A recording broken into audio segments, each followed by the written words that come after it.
Welcome back. Now in this video we are going to revise Ohm's law.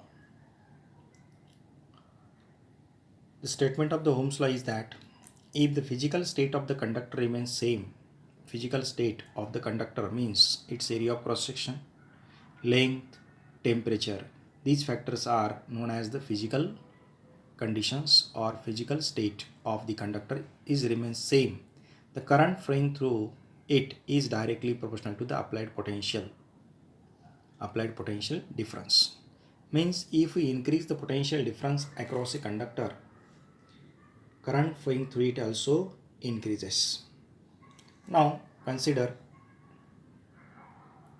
a conductor.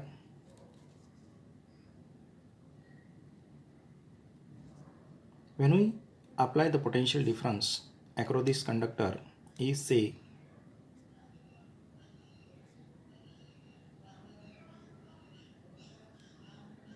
1.5 volt, then we can say that the current flowing through this wire is equal to say 1 ampere. If we increase the potential difference across the conductor by increasing the value of potential difference, means by increasing the number of cells in series, when we connect the number of cells in series, potential difference or EMF increases. If two cells are connected like this,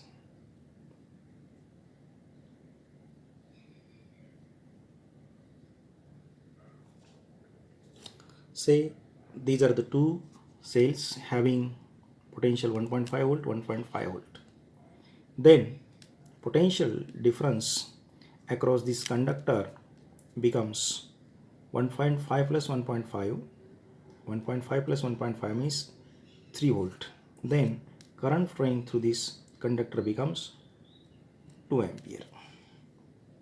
From this way we conclude that current flowing through the conductor depends upon the applied potential difference, and the relation between this current and applied potential difference is given in the Ohm's law. According to Ohm's law, if the physical state of this conductor remains same,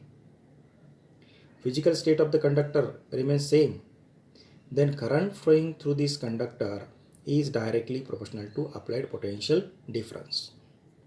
Now let us consider I be the current flowing through this conductor and V be the potential difference. Then we can write I is directly proportional to V, or V is directly proportional to I. We know that when Y is directly proportional to X, it indicates Y is equal to Kx, where K means constant of proportionality. Therefore we can write V is equal to, taking some constant R and I as it is, equation number 1. Or we can write where R is a constant and here it is known as the resistance of the conductor. It is a property of the conductor. By virtue of this property, it opposes the flow of current through it, and it is known as the resistance given by V divided by I. Therefore, the SI unit of the resistance is equal to SI unit of potential difference divided by SI unit of electric current. SI unit of potential difference is volt and SI unit of current is ampere. Therefore, volt divided by ampere means volt per ampere, and this volt per ampere is known as ohm. Therefore, we can write 1 ohm is equal to 1 volt divided by 1 ampere. From this, we can define what is meant by 1 ohm resistance. 1 ohm resistance कितने resistance को बोलना है, कितने resistance को कहना है. If the potential difference across a conductor is 1 volt, and due to this 1 volt potential difference 1 ampere current flows through it, then the resistance of the conductor is equal to 1 ohm. अगर एक conductor में 1 ampere current flow हो रहा है due to the 1 volt potential difference, then we can say that the resistance of the conductor is 1 ohm. This is the definition of 1 ohm. Now please remember that what is meant by conductance. Conductance is the reciprocal of the resistance. Therefore, the conductance C can be written as 1 divided by R. Reciprocal of the resistance is called conductance.